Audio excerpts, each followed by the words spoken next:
നിങ്ങളുടെ ജീവിതത്തിൽ നിങ്ങൾ ആഗ്രഹിച്ച ഒരു കാര്യം ചെയ്യാൻ പോകുമ്പോൾ ലോകം എന്തു പറയുമെന്നാലോചിച്ച് നിങ്ങൾ എപ്പോഴെങ്കിലും പിന്നോട്ട് വലിഞ്ഞിട്ടുണ്ടോ?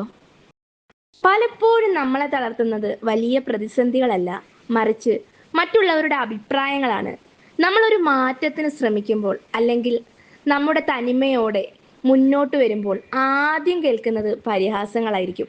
പക്ഷേ ഒന്നോർക്കുക, നിങ്ങളെ പരിഹസിക്കുന്നവർ ആരും തന്നെ നിങ്ങളുടെ ജീവിതത്തിലെ ബില്ലുകൾ അടയ്ക്കാൻ പോകുന്നില്ല.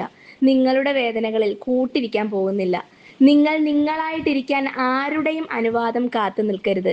നിങ്ങളുടെ വസ്ത്രമോ നിങ്ങളുടെ സാഹചര്യമോ നിങ്ങളുടെ ഭൂതകാലമോ ഒന്നുമല്ല നിങ്ങളുടെ പരിമിതി. നിങ്ങളുടെ മനസ്സ് എവിടെ തളരുന്നുവോ അവിടെയാണ് നിങ്ങളുടെ പരാജയം തുടങ്ങുന്നത്. എന്നാൽ നിങ്ങൾ ധൈര്യത്തോടെ ഒരു ചുവട് മുന്നോട്ട് വെച്ചാൽ നിങ്ങളെ തടയാൻ ഈ ലോകത്ത് ആർക്കും കഴിയില്ല.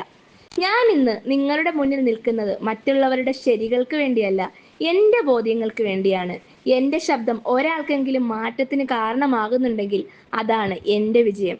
നിങ്ങളും അത് തന്നെയാണ് ചെയ്യേണ്ടത്. ലോകം നിങ്ങളെ ഒരു ചട്ടക്കൂട്ടിൽ ഒതുക്കാൻ നോക്കും, പക്ഷേ ആ ചട്ടക്കൂട്ടിൽ നിന്ന് പുറത്തു വന്ന് ചിറകടിച്ചുയരാൻ നിങ്ങൾക്ക് കഴിയണം. പരിഹാസങ്ങളെ പുഞ്ചിരിയോടെ നേരിടുക, പരാജയങ്ങളെ പാഠങ്ങളാക്കുക. കാരണം വീഴാതിരിക്കുന്നവനല്ല, വീണിടത്ത് നിന്ന് എഴുന്നേറ്റ് ഓടുന്നവനാണ് യഥാർത്ഥ വിജയി. നിങ്ങൾ തയ്യാറാണോ ആ മാറ്റത്തിന്?